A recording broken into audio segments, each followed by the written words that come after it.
Bab 18. Suami tampan dadakan. Tidak, aku baik-baik saja.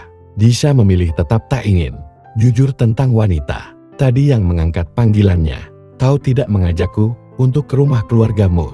Tanya Arga kepada istrinya. Karena baru saja gadis itu pamit untuk pulang dan tidak mengajak dia untuk ikut bersamanya. Ya sudah, kalau misal Mas mau ikut, ayo kita berangkat sekarang sebelum Mama datang kemari mencariku. Ajak Disha segera. Kenapa kau membawa laki-laki itu lagi datang ke rumah ini, Disha? Terdengar teriakan Mama Sua saat Disha baru tiba di ambang pintu bersama suaminya. Memang kenapa, Ma? Mas Arga kan suamiku, jadi wajar saja kalau dia datang ke sini, Ma. Jawab Disha. Disha, bentak Sua. Sua, damar menegur sikap istrinya. Karena pria parubaya itu tidak ingin jika putrinya akan meninggalkan rumah dan memilih ikut bersama suaminya yang damar anggap tidak akan mampu untuk menghidupi putrinya hanya dengan mengandalkan gaji sapam. Sua berdecak dan pergi dari hadapan suaminya dengan perasaan dongkol. Disha pun naik ke atas kamar bersama suaminya. Selesai wanita itu membersihkan tubuhnya, dia langsung naik ke atas kasur dan berbaring di atas sana dengan posisi menyamping memikirkan apa yang dia dengar tadi di seberang panggilan telepon suaminya. Tiba-tiba sebuah tangan kokoh memeluknya dari samping. Gadis itu tersentak kaget saat melihat jika pria itu adalah suaminya. Beberapa hari menjalani pernikahan, ternyata Arga tak pernah tidur di atas ranjang istrinya. Pria itu memilih untuk tidur di atas sofa. Tapi tiba-tiba malam ini, Arga naik ke atas ranjang dan langsung memeluknya. Perlakuan pria itu membuat Disha benar-benar terkejut. Ada apa, Ma? Belum sempat wanita itu menyelesaikan ucapannya, Arga sudah menyerang bibirnya dengan penuh kelembutan. Jantung Disha seperti ingin meloncat keluar dari tempatnya. Saat Arga tiba-tiba melakukan itu, dia sangat kaku, karena ini pengalaman pertama dalam sejarah hidup gadis itu. Apa bisa aku menginginkannya? Terdengar suara berat dari bibir Arga.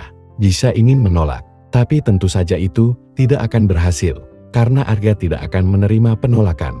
Disha mana, Bi? Panggil Sua saat ingin makan malam tapi putrinya belum terlihat. Maaf, Nyonya, tapi sepertinya Nona Disha sudah tidur. Karena saya sudah mengetuk-mentuk pintu kamar Nona, tapi tidak ada yang membukanya, Nyonya.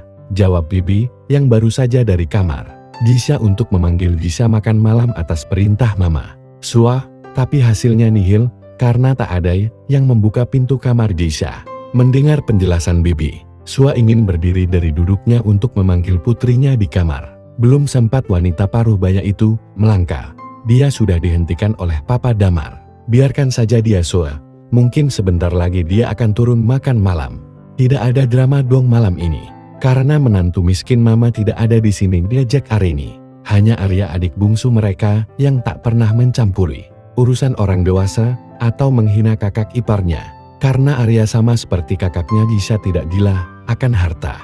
Terdengar isak tangis dari bibir Disha yang berusaha wanita itu tahan agar tidak mengganggu tidur suaminya yang akan membuat pria itu terbangun. Disha merasa ada penyesalan dari dalam hatinya telah memberikan kehormatannya kepada Arga yang dia anggap sama saja seperti Malvin, laki-laki yang suka mempermainkan wanita. Kenapa kau tidak rela memberikan mahkotamu pada seorang laki-laki miskin sepertiku sehingga kau menangisinya? Terdengar suara Arga yang tiba-tiba terbangun dari tidurnya. Blek. Disha mengusap cepat air matanya saat menyadari pria itu terbangun. Dia menggeleng cepat membantah tuduhan suaminya barusan. Karena dia memang tidak sama seperti keluarganya yang gila harta. Tiba-tiba Arga memegang dagunya. Aku pikir kau berbeda dengan keluargamu yang rakus harta itu. Ternyata kau sama saja seperti mereka. Ucap Arga perlahan pegangannya mulai menyakiti istrinya. Arah, kau menyakitiku. Disha memegang tangan Arga yang semakin erat di dagu sang istri.